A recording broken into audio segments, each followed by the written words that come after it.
Welcome back to the bonus video number 19. This is day 19 of the 21-day Build a Mastermind Challenge. We're so close, I can taste it, I can feel it, I'm excited. Let's rock and roll and get right into it. So let's go ahead and share my screen for you, and present. Okay, so again, these are, if you haven't watched the first video, go back to that because those are the first 3 objections, and we're going to talk about the second 2 objections, which is 5 in total. These are the most common objections that people will have, right? These are the most powerful ones, trust and ego. So really fear and ego are the biggest objections and how we're going to overcome them. So trust shows up as one of 3 things. And typically when I see a trust objection, I'm going to answer it in this way. I'm going to say, you know, have you ever heard of the 3 levels of trust? Well, the 3 levels of trust are, there's trust of self, which is number 1, which is commitment consistent to yourself. That's saying, hey, I'm going to do this thing. I'm giving myself my word. By this date, I'm going to have this thing accomplished. And then when you lose trust in yourself, it's when you break your word with yourself. Trust of others is very similar. It's people saying they're going to do things and then not following through.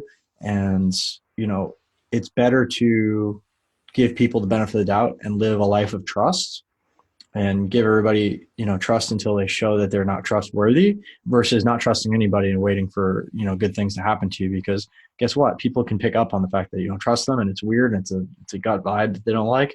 And even really trustworthy people will not be trustworthy in those scenarios in your mind because you're painting the world that you ultimately want to see. So I trust everybody until they give me a reason not to. And that's commitment and consistency with others, them keeping their word and following through on promises. And then finally, there's trust in sustainability, right? Is this thing going to be around long enough to give me the value that I need? Is it going to be continuing to thrive? Is this company or product or service going to be around? Is it sustainable? So about 80% of the time, it's trust in self, right? And you could dig into that. And we have ways to do that as well. But I won't go in now because this is just meant to be a cursory overview, not a deep dive. Then about 15% of the time will be trust in others. And then finally, 5% of the time will be trust in sustainability. And these are relatively easy to overcome. But it's really important to just get to the heart of what it actually is and then dig into that. So if it was like, just for an example, a trust in self thing, I would just ask, well, what's the time that you gave yourself your word and didn't follow through?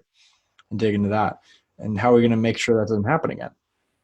When you really walk people through, they start to see like, oh, wow, I'm making decisions based on how I used to be or what has happened in the past. And the past doesn't equal the future unless you live there. So they need to change something in order to get a new result and begin to trust themselves or others or sustainability just a little bit more because otherwise they're giving up on their dreams.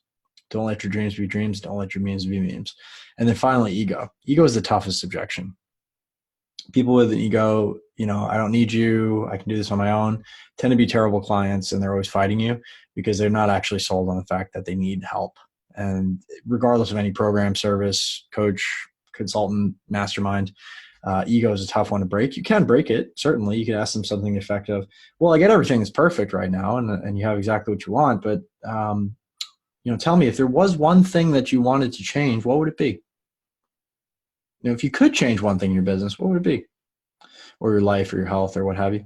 Another way to do this is to say something to the effect of, why are you on this call in the first place? I mean, it sounds like everything's really great. I'm just curious, like what led you to be on this call? Is there something I'm missing here? Do you not need help? Like, I wouldn't spend a lot of time on sales calls with people if I didn't have an actual problem. If you really don't have an issue, then mazel tov, we can end this call right now. But if we can't really dig into what's actually going on here, then I don't think I can help you any further. And that might pull them out as well. But again, use with caution because those egotistical clients tend to be really tough to work with. And then finally, if you're not an egotistical client, if you don't have any money, authority, time, trust, ego objections, and we can help you to build a mastermind, you see the value in mentorship, you see the value of going further faster, having a proven system that you can implement over 12 weeks with us, with lifetime access to all the content and support and community, we'd really love to have you jump on there, and I can walk you through this process as well. And it's magic. It really is. I'm going to take a stand for you and help you enroll into your best life and see the vision for yourself and really transform. So you can head on over to buildamastermind.com to do that right now and get on our calendars. I will talk to you soon.